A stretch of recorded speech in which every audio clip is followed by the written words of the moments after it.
اللہ فرماتے ہیں کچھ لوگوں کا دعویٰ ہے کہ ہم اللہ اور آخرت پر ایمان رکھتے ہیں، حالانکہ وہ ایمان نہیں رکھتے، دعویٰ کرتے ہیں، نفاق کا مظاہرہ کرتے ہیں، منافقت کرتے ہیں۔ جو اللہ کو ماننے والا ہوتا ہے اس کا رنگ اور ہوتا ہے، جس کو پتہ ہوتا ہے قیامت کے دن اللہ کے حضور کھڑے ہونا ہے، اس کے اعمال یہ نہیں مانتے، کہتے ہیں ہم مانتے ہیں، پر مانتے، دعویٰ ہے کہ ہم مانتے ہیں آخرت کو بھی اور اللہ کو بھی، پر نہیں مانتے۔ قیامت قائم ہونا ضروری ہے، اگر وقوع قیامت نہ ہو تو ظالم کی تو موجیں لگ گئیں، جابر تو موج کرے گا، فاسق اور فاجر تو کہیں گے دنیا میں بھی ہم اپنے اقتدار کے زور پر جیتے رہے، آج بھی ہمیں پوچھنے والا کوئی نہیں۔ عقلاً نقلاً قیامت کا قائم ہونا ضروری ہے۔ قیامت قائم ہوگی تو مظلوم کو اس کے ظلم پر داد رسی کی جائے گی اور ظالم کو سزا ملے گی۔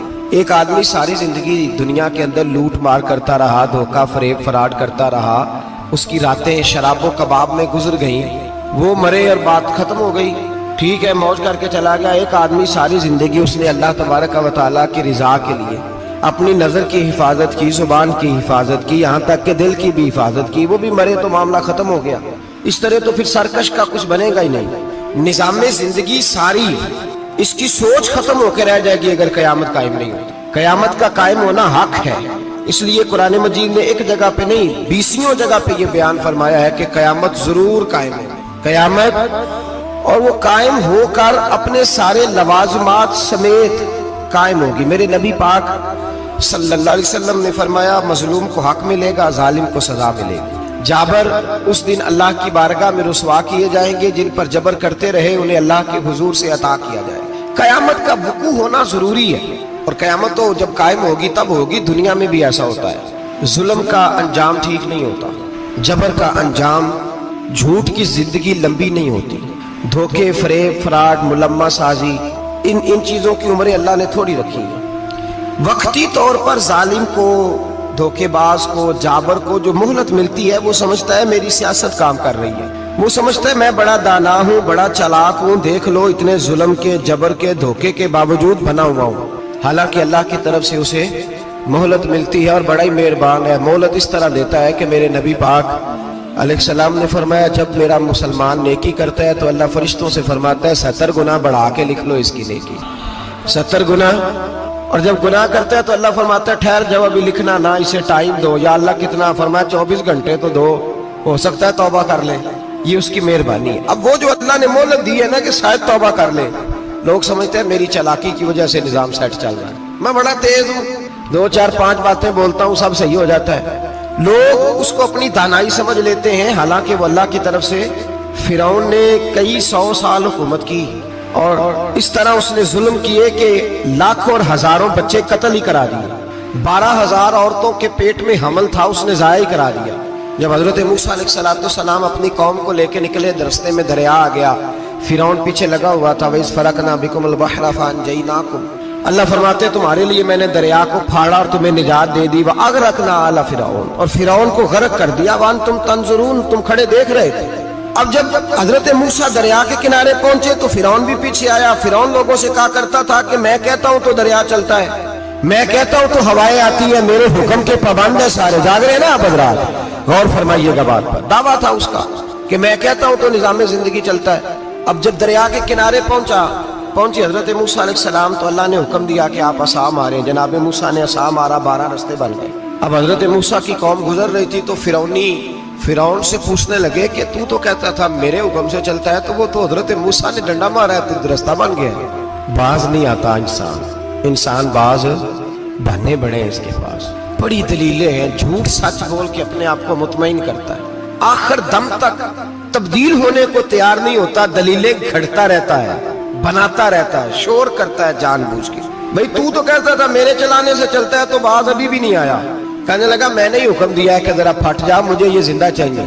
باز رسی جل گئی، بال، کہنے لگا میں نے ہی کہا ہے دریا کو کہ یہ مجھے زندہ چاہیے، میرے بھاگے ہوئے ہیں تو اس لیے پھٹا ہے، تو آؤ میرے ساتھ دریا کراس کرے۔ تو پتہ تو ان کو بھی تھا نا جتنا تو رب بنا ہوا ہے، پتہ تو تھا، سارے جانتے تھے۔ کہنے لگے تو پہلے کراس کر، اگر تو بچ گیا تو ہم بھی پیچھے آتے ہیں۔ اب چاروں ناچار، ایک روایت تو یہ ہے کہ یہ جب خدائی کا دعویٰ کرتا تھا نا تخت پہ بیٹھا ہوتا تھا تو ایک دن حضرت جبریل آئے اس کے پاس انسانی شکل میں، تو کہنے لگے میں بڑی دور سے آیا ہوں تو ایک مسئلہ پوچھنا تھا، کہا پوچھو۔ کہنے لگے ایک غلام تھا کسی بادشاہ کا، تو بادشاہ نے اسے تھوڑی دیر کے لیے ایک علاقے کی سربراہی دے دی۔ کتنی دیر کے لیے؟ کتنی دیر کے لیے ہمیں سربراہیاں ملتی ہیں؟ کیوں جی؟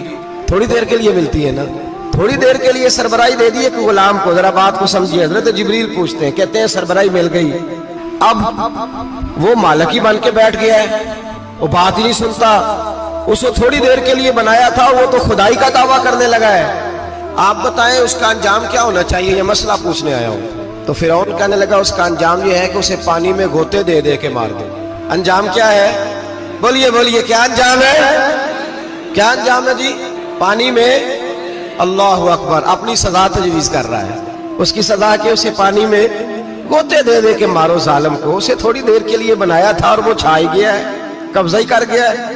حضرت جبریل کہنے لگے جی آپ لکھ کے دے دیں گے؟ کہنے لگا لاؤ لکھ دیتے ہیں۔ لکھوا لیا، جناب جبریل رکا لے کے تشریف لے گئے۔ اب جب فرعون دریا میں آیا نا تو اللہ نے حکم دیا مل جا۔ جب دریا ملا چیخنے لگا تو حضرت جبریل آئے، کہنے لگے تیرا ہی فتویٰ ہے، یہ تیری سزا ہی ہے نا، ہم بھی بڑی سزائیں تجویز کرتے ہیں، یہ جھوٹا ہے جی، اس کا تو فلانا علاج ہونا چاہیے، تو اگر تو جھوٹ بولے تو یہ فلانا بڑا جاور ہے جی، اس کے ساتھ اس طرح ہونا چاہیے، تو اگر تو یہ کام کرے تو جو سزا تو لوگوں کے لیے تجویز کر رہا ہے تو اپنے بارے میں بھی سوچ۔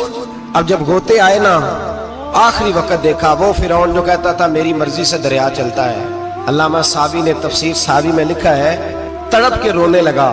جب یہ مزاج ہے، ایک دفعہ اوپر آتا ہے آدمی جب دریا میں جاتا ہے، اوپر آیا تو چیخنے او میرے حواریو خدا کا واسطہ مجھے بچاؤ۔ کہنے لگے تو کہتا تھا میری مرضی سے چلتا ہے، بے بسی ہے، تڑپتا ہے، روتا ہے، وارث شاہ مان کری نہ وارثہ دا، رب بے وارثہ کر کے مار دائی، تڑپ رہا ہے، چلا رہا ہے، کوئی مدد کو نہیں پہنچتا۔ اب جب آخری گھوتا آیا تو کہنے لگا آمنا برب موسیٰ و ہارون، میں موسیٰ کے رب کو بھی مان گیا، ہارون کے رب کو بھی۔ اللہ نے فرمایا نہیں اب تیرا ماننا قابل قبول ہے، اس وقت ماننا تھا جب تجھے مہلت دی تھی، جب تو جوان تھا۔ بڑھاپا آتا ہے، بیماری آتی ہے، جوان آدمی بیماری کا شکار ہوتا ہے تو کہتا ہے یا اللہ ایک دفعہ صحیح کر دے میں ساری پڑھا کروں گا، ایک دفعہ ٹھیک کر دے میں مسجد میں رہوں گا، میں اگلے سال اعتکاف بھی کروں گا، میں ساری تراویحیں پڑھوں گا۔ تو اس وقت پڑھنی تھی جب تجھے مہلت دی تھی، اس وقت پڑھنا تھا جب اللہ نے تجھے آسانی دی، زندگی دی۔ اگلا وقت یہ حال ایک کا نہیں ہوا۔ نمرود کو دیکھ لیں، حضرت ابراہیم علیہ السلام کو کہتا تھا میں رب ہوں، آپ نے فرمایا رب تو وہ ہے جو زندہ کرتا اور مارتا ہے۔ ایک موت کا قیدی بلایا، کہنے لگا ہاں بھائی کتنے دن رہ گئے تھے پھانسی میں؟ کہنے لگا جی پرسوں ہونی تھی، کہا جا تجھے آزاد کیا، لو میں بھی زندگی دیتا ہوں۔ ایک بے گناہ آدمی کو پکڑ کے قتل کر دیا، کہتا میں بھی مارتا ہوں۔ حضرت ابراہیم علیہ السلام کہنے لگے تو بیوقوفوں جیسی دلیلیں دے رہا ہے، چل اس طرح کر میرا رب سورج مشرق سے نکالتا ہے، تو اگر رب ہے تو مغرب سے نکال کے دکھا۔ اب دلیل کا جواب کوئی نہیں تھا تو کہنے لگا پکڑو اور آگ میں ڈال دو۔ اللہ کے نبی کو آگ میں ڈالنے والا، یہاں ایک مچھر بیٹھا ہے، 400 سال حکومت کی اور خدائی کا دعویٰ کیا، یہاں مچھر بیٹھا تھا، چھینک آئی تو مچھر اندر چلا گیا۔ پہلے دربار کا ادب یہ تھا کہ جو آئے سجدہ کرے، اب اس کے سر پہ کوئی چیز مارتا تھا تو اسے سکون ہوتا تھا، مچھر تھوڑی دیر کے لیے اس کا دماغ چھوڑتا تھا۔ او بھائی یہ اس دھرتی پہ اللہ نے لوگوں کو نظارے دکھائے اور ہمیں سمجھانے کے لیے دکھائے، ہمیں تفکر کی، غور کی دعوت دی کہ دیکھ لینا، اپنے عمل کو پرکھنا۔ تمہارے عمل حضرت موسیٰ کے فرما برداروں جیسے ہیں، جناب ابراہیم کے فرما برداروں جیسے ہیں، یا بن کے بیٹھ گئے ہو؟ اب دربار کا ادب یہ ہے، بے بسی کا یہ حال ہے کہ جوتے لٹکتے ہیں دربار میں، جو آتا ہے جوتا کھینچتا ہے، اور ادب یہ ہے کہ 10 جوتے نمرود کے سر پہ مارو، اور 400 سال جوتے لگتے رہے۔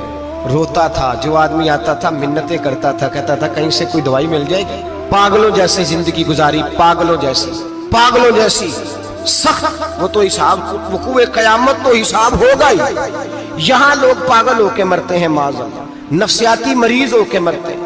یہاں آخری وقت اتنا سخت آتا ہے کہ دنیا موت کی دعائیں مانگتی ہے۔ میرے بھائی جب انسان ظلم کرتا ہے تو بھول جاتا ہے کہ شاید مجھے پوچھے گا کوئی نہیں، جب وہ زیادتی کرتا ہے تو بھول جاتا ہے، جب وہ کسی کا حق کھاتا ہے تو وہ کہتا ہے شاید اس کا تو وارث ہی کوئی نہیں جس کو میں لوٹ رہا ہوں۔ لیکن جب اللہ کی پکڑ آتی ہے، حجاج بن یوسف ظالم تھا، اس نے اچھے کام بھی کیے تھے، قرآن پاک پر زیر زبر آراب حجاج بن یوسف نے لگوایا۔